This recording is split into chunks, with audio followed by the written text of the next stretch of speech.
untuk modifikasi dimulai lebih early, lebih dini untuk besok supaya memang kalau cuaca seperti yang diperkirakan BMKG maka tertangani dari awal. Tak waktu secara khusus Kepala Bapak Badan Gizi Prof Dadan karena memang ketika retreat kan waktu itu tidak diperbolehkan. Tapi saya juga sudah membaca bahwa untuk Jakarta diperbolehkan. Untuk itu saya dalam waktu dekat akan meminta waktu kepada beliau supaya nggak salah, ya. Karena apapun sebagai gubernur saya ingin segala sesuatunya itu proper, segala sesuatunya itu transparan dan terbuka. Ya ini belum ketemu dulu, mau ketemu Prof Dadan dulu. Saya akan ketemu Prof Dadan. Setelah itu pasti saya akan sampaikan secepat-cepatnya.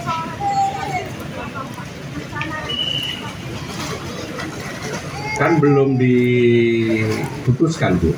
Kemarin kalau tidak boleh maka kami budget yang sudah ada akan kita gunakan untuk membantu kantin-kantin yang ada di sekolah-sekolah. Tetapi hari ini saya membaca bahwa Prof Dadan menyampaikan untuk Jakarta diperbolehkan. Ya, saya harus ketemu dulu dengan Prof Dadan. Mas Pram, soal tiket.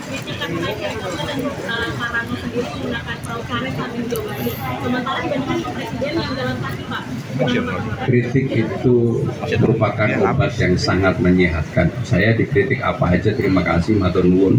Dan saya naik heli bukan permintaan saya, ada yang nawarin. Sehingga dengan demikian memang kenapa kemudian dilihat dari atas karena pengen naturalisasi sodetan di mana-mana itu bisa dilakukan. Jadi sekali lagi naik heli bukan untuk gagah-gagahan. Tadi pagi saya sudah berkomunikasi dengan Kepala BMKG Ibu Korita. Jadi kita secara bertahap perlahan sudah melakukan modifikasi cuaca. Ini termasuk sebenarnya sudah terjadi. Besok akan lebih intens karena kemungkinan besoklah yang tertinggi. Dan untuk itu secara khusus saya juga sudah bicara dengan Kepala Dinas Sumber Daya Air untuk modifikasi dimulai lebih early, lebih dini untuk besok supaya memang kalau cuaca seperti yang diperkirakan BMKG maka tertangani dari awal. Oke, terima kasih Pak. Tanyakan Kepala Dinas. Gubernur, ini Wali Kota Bekasi minta bantuan untuk penanganan banjir di Bekasi sendiri, ini jawaban dari DKI sendiri seperti apa? Saya sudah ikut berpartisipasi untuk menangani banjir di Bekasi. Kami sudah mengirim damkar, kemudian toilet, pasukan PPSU, kemudian pasukan pembersih dan sebagainya. Memang di Bekasi problem utamanya berbeda dengan di Jakarta karena kita ada pompa yang mencukupi untuk membuang air itu ke laut. Nah untuk itu harus dikoordinasikan. Dan di Jakarta kalau memang seperti kemarin, karena di Jakarta kan penanganannya relatif lebih cepat turun, sehingga dengan demikian kalau memang Jakarta sudah lebih cepat turun, besok kalau dibutuhkan kami akan memberikan bantuan di Bali. Oke, siap. Kalau misalnya ada warga yang nolak untuk pembebasan lahan, ini kan rencana dari DKI ke depannya seperti apa? Ya naturalisasi kan melanjutkan, ya dilakukan pendekatan.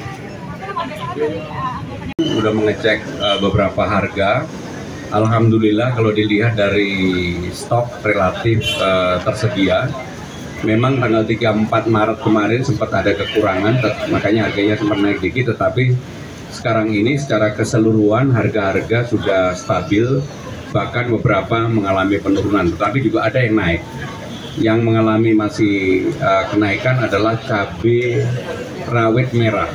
Cabai rawit hijaunya malah turun, yang lain-lain sayur mayur seperti kentang, kemudian tomat, buncis dan sebagainya harganya relatif stabil.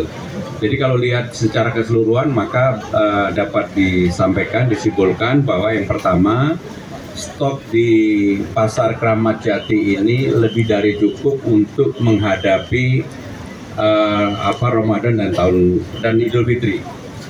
Yang juga menjadi perhatian kami adalah bukan hanya di pasar Kramat Jati tapi juga di tempat-tempat lain.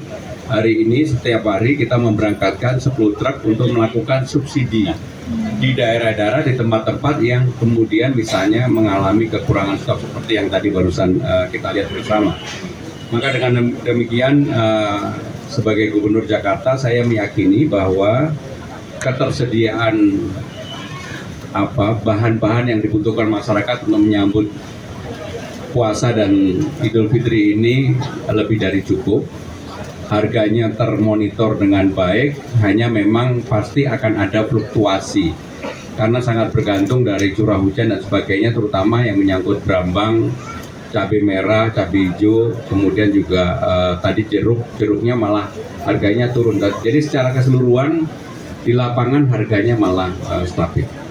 Kemarin kami juga rapat TPID untuk mengontrol inflasi dan kami mendapatkan laporan mudah-mudahan menghadapi Idul Fitri dan Ramadan ini semuanya bisa ditangani dengan baik. Pak, terkait harga daging gimana Pak? Jadi harga daging memang tidak dikelola di Kramat Jati, tapi di Dharma Jaya. Memang ada kenaikan harga tetapi untuk frozen enggak. Kan daging ada yang fresh, ada yang frozen. Yang untuk frozen harganya relatif bisa tertangani dan stabil. Yang non frozen memang ada fluktuasi, tapi tidak menyebabkan kenaikan yang terlalu tinggi. Melakukan kontrak farming kerjasama dengan daerah dan ini kan dimonitor terus-menerus, makanya saya ajak Pak Dirut yang bertanggung jawab untuk ini. Saya minta kalau kemudian ada kelangkaan cepat segera diatasi, ditangani, jangan menunggu. Tetapi secara keseluruhan begitu saya lihat tadi sistemnya sebenarnya sudah berjalan cukup baik. Tadi kan sudah kita lakukan dengan 10 truk tadi.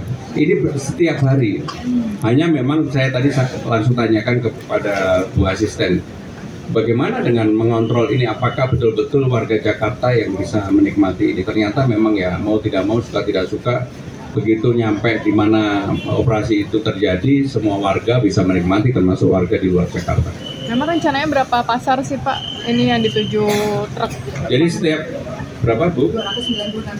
296 titik. Tapi secara terus-menerus. Jadi kalau lihat secara keseluruhan, karena saya juga baru tahu sebagai gubernur yang baru, ternyata harga itu bisa dilihat, dipantau setiap waktu. Jadi harga secara keseluruhan yang mengalami fluktuasi di Jakarta itu sekarang daging dan cabai keriting merah. Di luar itu stabil.